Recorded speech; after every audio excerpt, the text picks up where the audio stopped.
Lila Rose may not look like a brawler, but that doesn't stop her from taking the fight to the abortion industry. To pay for drugs that are killing human life, indirectly, directly, however you want to say it, that are going to kill human life. She doesn't back down. If I could insist, as long as they are legal in our nation, abortions would be done in the public square. In her battle to save the culture of life. We're objectifying, we're dehumanizing human beings, and that is never right, and we have to stand up against that and expose it. And expose it she has. By using hidden cameras, her group, Live Action, investigated Planned Parenthood clinics. In one incident, Rose posed as a 13-year-old, saying that she was having sexual relations with a 31-year-old. That's considered child abuse and should be reported to local authorities. Live Action's cameras captured a worker saying this instead. I didn't hear the age. I don't want to know the age. Her investigations have led to firings, political investigations, and media attention. She's been named one of the most influential women in Washington under 35. Critics, however, claim the undercover videos are edited in a misleading way, although Live Action provides all original footage to media outlets. You know those liberal groups, they can't stand you. You know that. You realize that, right? I love them all. As one of 8 homeschooled children, Lila found her calling at a young age. I came across a book at about 9 years old in my parents' house, bottom shelf, called A Handbook on Abortion. It looked like a history book of some sort. Was interested, opened it up, it fell to the center.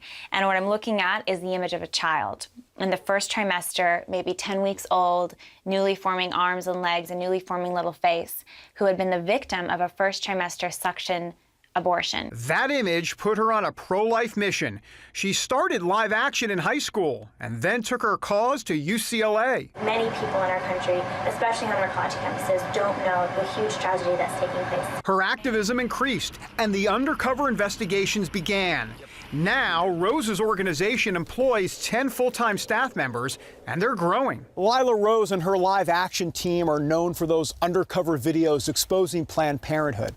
But her real heart is to change the hearts and minds of young people. And so that's why she comes to places like this, in Minneapolis, in the suburbs, in a snowstorm, all to affect the next generation. I challenge them, look, your life is a gift. Your life has a purpose. There's no greater cause than the cause for life in our country.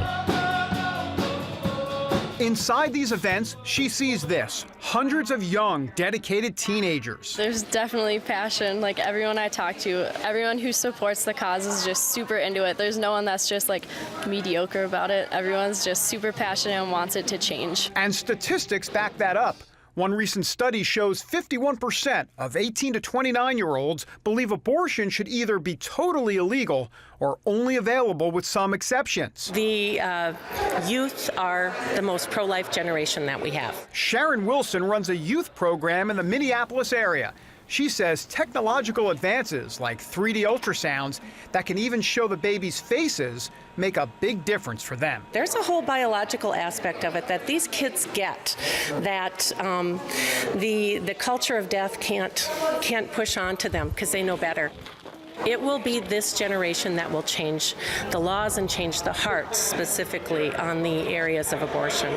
It's their generation that has been lost. A key market for us as young people. I mean, we need to reach my generation and future generations. It's why she works to teach them the importance of life. God created us with a purpose. Before he formed us in the womb, he had a plan for us. And Rose acknowledges that the fight she's fighting is both seen and unseen. In all of this, there's something even deeper going on than what we can even see in front of us. There's a spiritual battle, an epic battle happening in our midst. If we become activists and go out there, even if it's the best cause, even if we're fighting for justice and righteousness and good things, but it's not being completely infused and prayer is infusing it with the Spirit of God, with the love of God, then we are nothing. Lila Rose just wants to make her life count for something and knows all of this begins and ends with Jesus, who she calls her first friend. Life is short, and my life could be very short. We don't know how long our lives will be. Life is, but a breath. Tomorrow we may not have it.